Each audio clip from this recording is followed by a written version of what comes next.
മിശിഹായിൽ പ്രിയമുള്ള സഹോദരി സഹോദരന്മാരെ, പ്രിയമക്കളെ, ഇതേ ദിവസം ഗലാത്യക്കാർക്കുള്ള ലേഖനം 3:3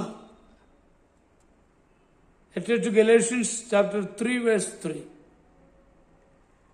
ആത്മാവിൽ ആരംഭിച്ചിട്ട് ഇപ്പോൾ ശരീരത്തിൽ അവസാനിപ്പിക്കുവാൻ മാത്രം ഭോഷന്മാരാണോ നിങ്ങൾ? ഈശോ മിശിഹായ്ക്കായി സ്വയം സമർപ്പിച്ചുകൊണ്ട് ക്രൈസ്തവ ജീവിതം ആരംഭിക്കുന്നവർ കാലാന്തരത്തിൽ ചില പ്രമാണങ്ങളെയും നിബന്ധനകളെയും ചട്ടക്കൂട്ടിൽ ഒതുക്കി നിർത്തുന്നുണ്ട്. ക്രൈസ്തവ ജീവിതമെന്ന് തെറ്റിദ്ധരിക്കുന്നു. ബാഹ്യമായ ക്രമീകരണങ്ങൾ ചെയ്ത് ജീവിക്കുവാൻ അവർ ശ്രമിക്കുന്നു.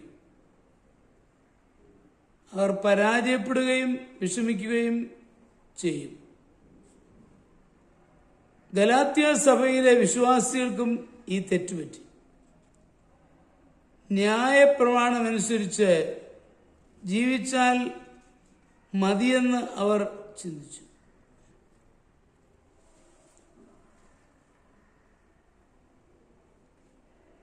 അവരോട് പൗലോസ് ക്രൈസ്തവ ജീവിതം എന്താണെന്ന് പറയുന്നു.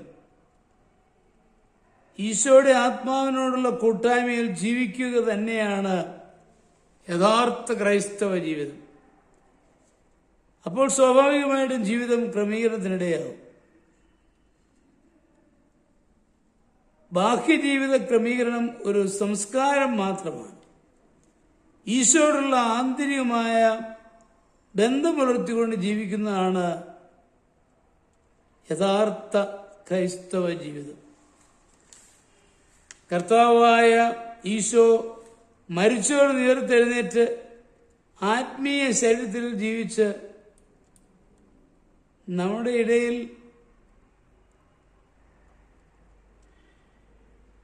പ്രവർത്തിക്കുന്നു എന്ന് വിശ്വസിച്ചുകൊണ്ട് സംസാരിക്കുകയും പ്രവർത്തിക്കുകയും ചെയ്താൽ നമ്മുടെ ജീവിതത്തിൽ ആത്മീയമായ വലിയ ശക്തി പ്രസരണമുണ്ടാകും.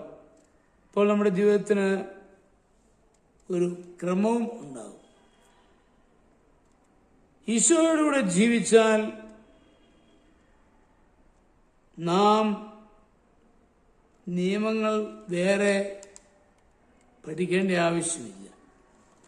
എൻ്റെ ജീവിതം ഈശോയോടുള്ള ജീവിതമായിരിക്കണം.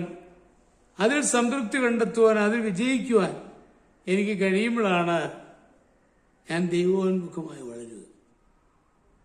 നമ്മുടെ കർത്താവ് ഈശോ മിശിഹായുടെ കൃപയും പിതാവായ ദൈവത്തിന്റെ സ്നേഹവും പരിശുദ്ധാത്മാവിന്റെ സഹവാസവും പരിശുദ്ധ അമ്മയുടെ മധ്യസ്ഥതയും നിങ്ങളെല്ലാവരോടും കൂടി ധാരാളമായിട്ടുണ്ടായിരിക്കട്ടെ, എപ്പോഴും എപ്പോഴും എന്നേക്കും. ആമേൻ.